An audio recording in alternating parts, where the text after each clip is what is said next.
হচ্ছে গাছে যথেষ্ট পরিমাণে খাদ্যের চাহিদা বজায় আছে কিনা দেখতে হবে, আর সাথে আমাদেরকে লক্ষ্য রাখতে হবে গাছে কোনো রোগ পোকা আক্রমণ আছে কিনা। না এই সমস্ত কারণে কিন্তু গুটি ঝরে, কিন্তু অবশ্যই আমাদের মুকুল এসেছে কিন্তু গুটি দাঁড়াচ্ছে না। আমরা প্রথমেই এখানে ব্যবহার করব একটি পিজিআর। সেক্ষেত্রে আমি কোন পিজিআর ব্যবহার করছি? Hello friends, welcome back another video. বন্ধুরা, আজকের ভিডিওতে আলোচনা করব তা আম গাছে মুকুল আসার পরে গুটি কিন্তু দাঁড়ায় না। যখন গাছে মুকুল আসে আমাদের আনন্দের শেষ থাকে না, কিন্তু সেই গুটি থেকে আমে পরিণত হতে গেলে বেশ সময় লাগে, এবং একটা মুকুলে যে পরিমাণ গুটি ধরে সেগুলো কিন্তু সবই সেটিং হয় না। আজকে সম্পূর্ণ ভিডিওতে আলোচনা করব যে কিভাবে গুটিগুলোকে দাঁড় করাবেন। প্রথমত বলি, আম গাছে মুকুল এলেও সেই গুটিকে দাঁড় করাতে গেলে কয়েকটি যত্ন পরিচর্যা অবশ্যই রাখতে হবে। সেটা হচ্ছে, প্রথমে আমাদের আম গাছের নিচের অংশে যথেষ্ট ময়েশ্চার আছে কিনা দেখতে হবে, অর্থাৎ গোড়ায় জল সঠিক পরিমাণে আছে কিনা দেখতে হবে। খটখট হয়ে গেলে কিন্তু মুকুল ঝরে পড়বে, আবার ওভার ওয়াটারিং হয়ে গেলেও কিন্তু সমস্যা। তাই আমাদের টবের গাছ হোক বা মাটির গাছ হোক, এই সময় যে গাছগুলো থেকে আমরা আম নিতে চাই ময়েশ্চারটা বজায় রাখতে হবে। দ্বিতীয়ত, গাছটাকে একটা সুন্দর পরিবেশে বড় হতে দিতে হবে, অর্থাৎ রোদ বৃষ্টি কিংবা হাওয়া জানা লাগে সেরকম একটা পরিবেশে দেবেন, তাহলে গুটিগুলো সেটিং হবে।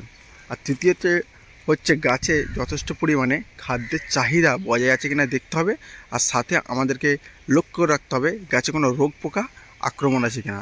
না এই সমস্ত কারণে কিন্তু গুটি ঝরে পড়ে।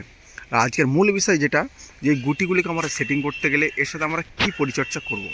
এর পরিচর্যা মূলত আমরা সকলেই জানি যে এই সময় আমরা একটা যে কোনো পিজিআর যদি ব্যবহার করি তাহলে কিন্তু আমাদের এই গুটিগুলোকে সহজেই সেটিং করতে পারবো। অনেক গাছে পিজিআর না ব্যবহার করেও কিন্তু গুটি সেটিং হয়ে যায়, তো বেশ কিছু গাছে মুকুল এলেও গুটি দাঁড়ায় না।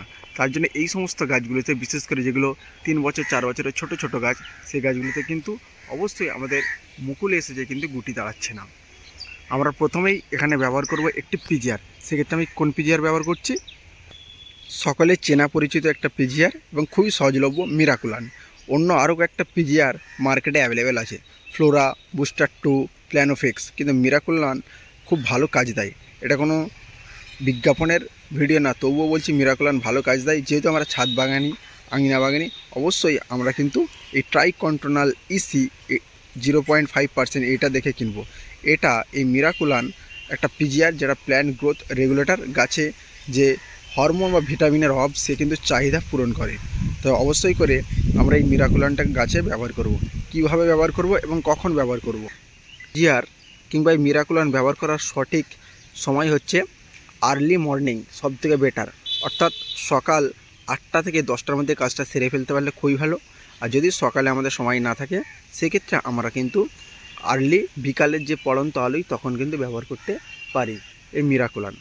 এই মিরাকুলান আমরা এরকম যে আমার স্প্রেয়ারটা দেখতে পাচ্ছেন, এই স্প্রেয়ারটা হচ্ছে একটি 2 লিটারের স্প্রেয়ার। এখানে আমি নিয়ে নিয়েছি 20 ফোঁটা, সবথেকে ভালোভাবে ড্রপার দিয়ে 20 ফোঁটা নিয়ে ভালো করে ঝাঁকিয়ে আমরা স্প্রে করে দেবো। 10 দিনের গ্যাপে 3বার স্প্রে করলে আর গুটি ঝরবে না।